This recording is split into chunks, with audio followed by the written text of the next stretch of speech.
NASA's Fermi Gamma-ray Space Telescope was launched in 2008 on a mission to study high-energy phenomena in our universe. The telescope routinely detects things like flares powered by black holes in distant galaxies or outbursts from massive stars going supernova. So, in 2010, researchers were not surprised when the telescope was hit by a beam of high-energy positrons, the antimatter equivalent of electrons. That's the sort of thing Fermi is out there looking for.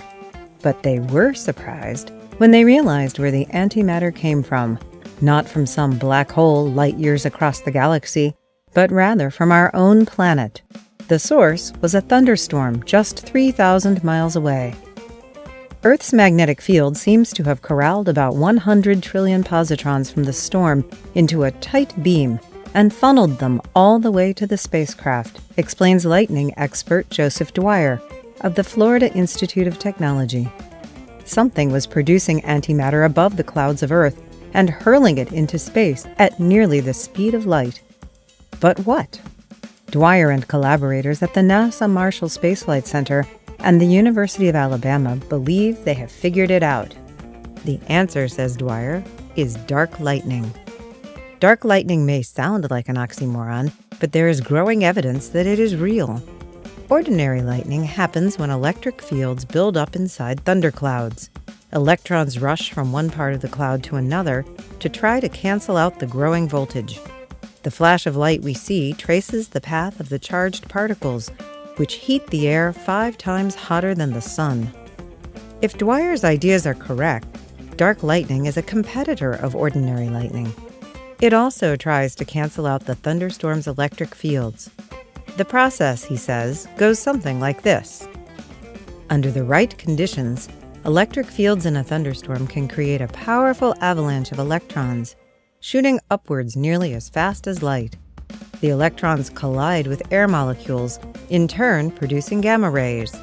Earth-orbiting spacecraft have been observing gamma-ray flashes from thunderstorms since at least the mid-1990s. Next, the gamma-ray energy transforms into a pair of particles, an electron and a positron. Successive collisions between these particles and other air molecules create a new batch of positrons and electrons, and the cycle repeats. A continuous feedback loop forms, like nuclear fission. It's a natural, self-generated, self-sustained particle accelerator, says Dwyer. Once the feedback loop gets started, he says, it can discharge parts of a thundercloud as fast as lightning. And because the cascading electrons and positrons generate more gamma rays than visible light, the whole process is practically invisible to the human eye. Researchers once thought that gamma-ray flashes from thunderstorms were a weird byproduct of ordinary lightning. Now they are thinking it is a sign of dark lightning instead. The gamma-ray burst monitor on board Fermi is excellent at catching these flashes. At the American Geophysical Union meeting last month, Valerie Connaughton of the University of Alabama in Huntsville explained how new data processing techniques have improved the burst monitor's performance even more.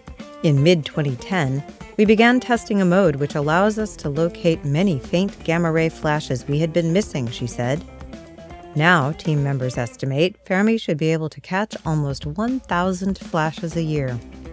With data like that, researchers hope to shed new light on dark lightning and solve its mysteries once and for all.